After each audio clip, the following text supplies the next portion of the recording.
Hey everybody, wanted to do a little update on the Thunderball undersea buggy. So the more I looked at it, the more I found out that this is based on the artwork that was done before the movie. So this is actually done, um, like the sketch art from the figure out the actual scenes and everything. This was actually that artwork, which is pretty cool that it was figured out like that. So it is really based on the movie, and it's not as it's not like a knockoff. It's actual used from the artwork of it, but it didn't look like it. Like I said in the other videos, they probably had to get rid of stuff like that for the scenes. It probably was getting in the way, and but it is more based on the movie than I actually thought. So I do have this still able to move. It's just sitting there. This is not glued in. I think I got to do a little bit of sanding on that to get it so it actually fits in there. Remember, this was supposed to be a toy that actually you could spin this up and have it go.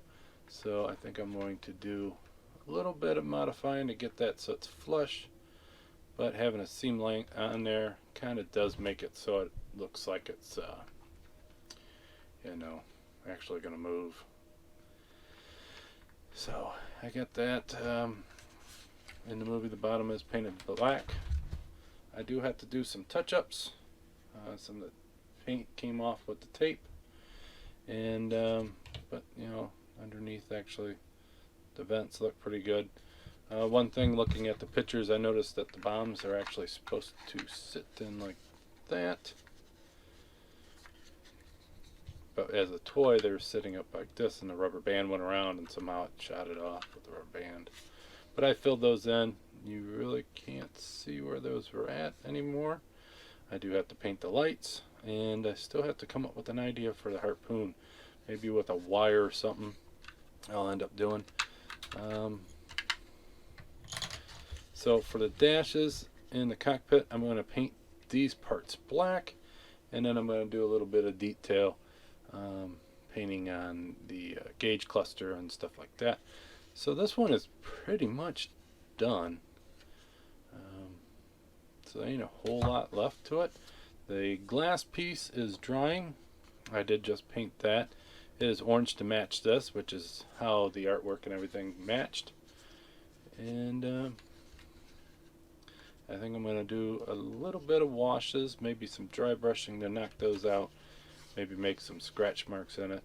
The tape I do have to remove a little bit. There is some marks that the tape left, and these little spots were almost impossible to get to, so I couldn't really hide those as well as I would wanted to.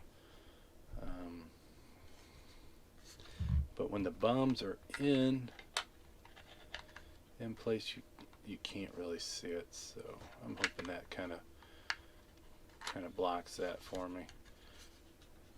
I thought maybe also that the bombs would fall down through that, come out like, but that wasn't the way the machine was designed, so they don't really go down through there.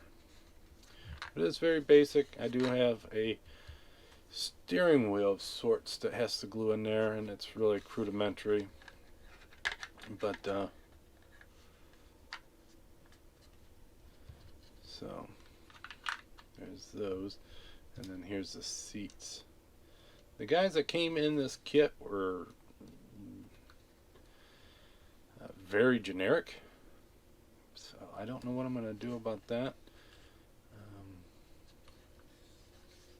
But it is looking pretty good so far, and it should be done in no time at all.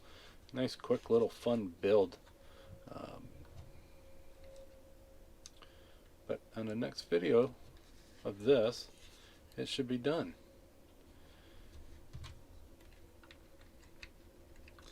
And I am working on, I think, 4 or 5 kits right now.